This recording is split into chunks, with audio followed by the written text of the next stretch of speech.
কি ব্যাপার, ব্যাগ নিয়ে কই যাচ্ছ? স্যার, আল্লাহর দুনিয়াটা তো অনেক বড়, মাথা গুজার একটা ঠাই আল্লাহ ঠিকই ব্যবস্থা করে দিব। সেই জন্য ভাবলাম আপনি করে কষ্ট না দিয়া চলে যাই। চলে যাবে মানে? তোমাকে কে যেতে বলেছে? আমি বলেছি বাবা।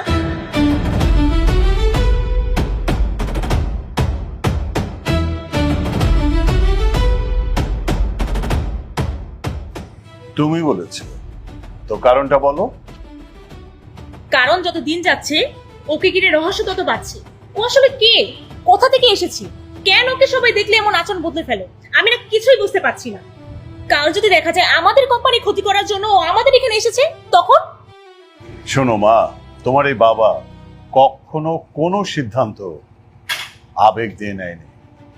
দেখে শুনে যাচাই বাছাই করে তারপরে সিদ্ধান্ত নেয়, মানুষের উপরে ভরসা করে, বিশ্বাস করে। কিন্তু নো, আমার কথা এখনো শেষ হয়নি। সাহেব এই বাড়িতেই থাকবে এবং আমাদের ড্রাইভার হিসাবেই থাকবে। এই সিদ্ধান্ত বদলাবে না। এত কষ্ট করে ভাবছিলাম যে আপরটা এই জায়গা থেকে বিদে হলো না, পরে দেখা যাবে কি জানো, সারের লোকে বসে আবার পা তুলে গপ গপ করে খাইতেছে। স্যার, আমরা খুশি আছি, আপনার সিদ্ধান্ত যেটা আমরা মাইনে নিছি না রে। ঠিক আছে বাবা, তুমি যেহেতু সিদ্ধান্ত নিয়েই ফেলেছো, আমার আর কিছুই বলার নেই।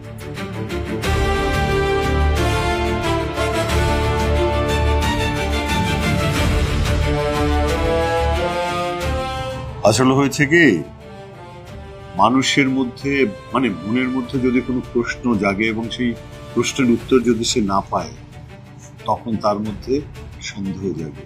হ্যাঁ, শোনো বাবা, তুমি আমার মেয়ের কথা কিছু মনে করো না। না না স্যার, ম্যাডাম তো ভুল কিছু বলে নাই।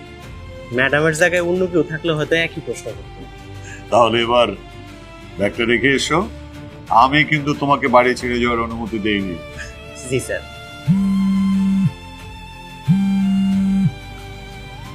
হ্যালো,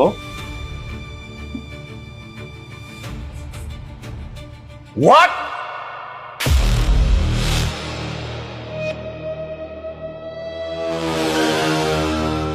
ক্রয় সূত্রে এই জমির মালিক জনাব হাজী করিম সাহেব না, নিশান সাহেব।